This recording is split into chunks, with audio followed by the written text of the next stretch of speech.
प्रभु यीशु मसीह के महान और उत्तम नाम में आप सभी को आशीष मिले। आज का जो वचन है वो मत्ती की इंजील उसके 13 अध्याय और उसके 3 से लेकर के 9 पद तक पाया जाता है। यहाँ पर प्रभु यीशु मसीह ने बीज बोने वाले का दृष्टांत के बारे में बताया है। बीज बोने वाला किसान है। जो बीज है वो परमेश्वर का वचन है।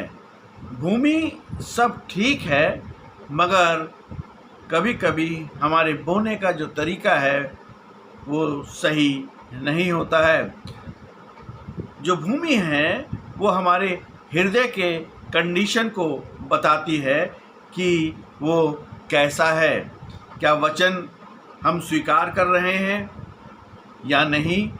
हम अपना सेल्फ एग्जामिनेशन करें। हृदय को खोलना, आत्मिक रूप से बढ़ना और आत्मिक सच्चाई को पहचानना। वर्ष 4 में यहाँ पर लिखा हुआ है कि कुछ बीज मार्ग के किनारे गिरे और पक्षियों ने आकर उसे चुन लिया। ये हमारे हृदय को दर्शाता है कि हृदय हमारा कितना सख्त है।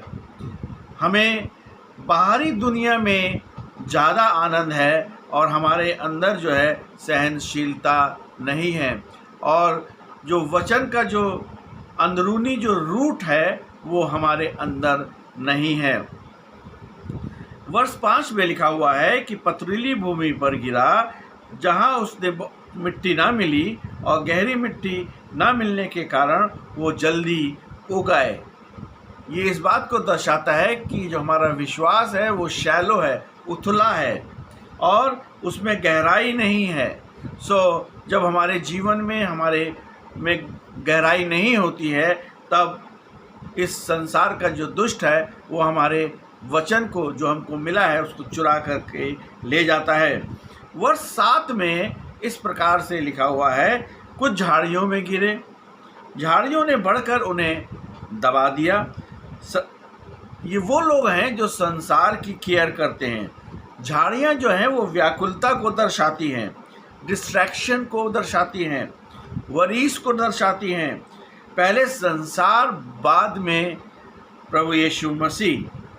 मगर कुछ अच्छी भूमि पर भी गिरे, और इसका मतलब ये है कि अच्छी भूमि जो है वो सुनने वाला हृदय, ग्रहण करने वाला हृदय।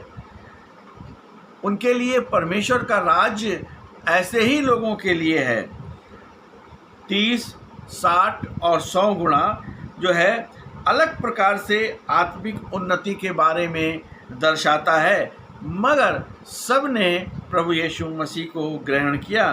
अंधकार से ज्योति की ओर सबसे बड़ा निमंत्रण उनको मिला है, एक बड़ा बदलाव या ट्रांसफॉर्मेशन। और उसके बाद कहते हैं कि जब इतना अबंडेंस ऑफ फ्रूट का मतलब है कि वचन जो है वो गहराई में गया। पारिवारिक प्राथमिकता है, हम लोग जो हैं, हमारी जो पहली प्राथमिकता है वो है परमेश्वर और उसका पुत्र हमारे उद्धारकर्ता प्रभु यीशु मसीह। दूसरा हमारा जो प्राथमिकता है वो हमारा परिवार है, और जो तीसरी हमारी प्राथमिकता है वो कलीसिया है, यानी कि चर्च है। इसलिए हमें अगर आपका परिवार मजबूत होगा तो आपकी कलीसिया भी मजबूत होगी। और हमारा जो केंद्र बिंदु है वो यीशु मसीह है, और हमें उसको जो है समर्पण करना बहुत ज़रूरी है। जिसके कान हो वो सुन ले, ये बहुत बार जो है वचन में आया है। सही प्रकार से सुनना, हृदय को खोलना, अपनी आत्मिक पहचान को सुनिश्चित करना, उद्देश्य को पूरा करना, गहराई के साथ परमेश्वर के साथ संबंध, लोगों को प्रभावित करना, अनंत जीवन को फोकस करना, विश्वास करना, पापों की क्षमा, पश्चाताप, प्रभु यीशु मसीह को उद्धारकर्ता के रूप में ग्रहण करना और परमेश्वर के वचन को बोना।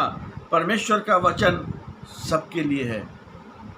परमेश्वर का वचन बहुत ही सामर्थी है, और और इसको बोना हम सबकी जिम्मेदारी है, चाहे वो पास्टर हों, चाहे वो ले लीडर हों, चाहे वो इवेंजलिस्ट हो, चाहे वो एक कॉन्ग्रीगेशन के एक मेंबर हों। हमें सबको परमेश्वर के वचन को जो है बताना बहुत ज़रूरी है। इसके लिए परमेश्वर का वचन को पढ़ें और दूसरी बात प्रार्थना में जीवन को व्यतीत करें, तो प्रभु यीशु मसीह आपको और आपके परिवार को, आपकी कलीसिया को, आपके लोगों को, आपसे मिलने जुलने वाले लोगों को सबको बड़ी आशीष देगा। आज के इस वचन के द्वारा प्रभु यीशु मसीह हम सबको आशीष दे। आमीन।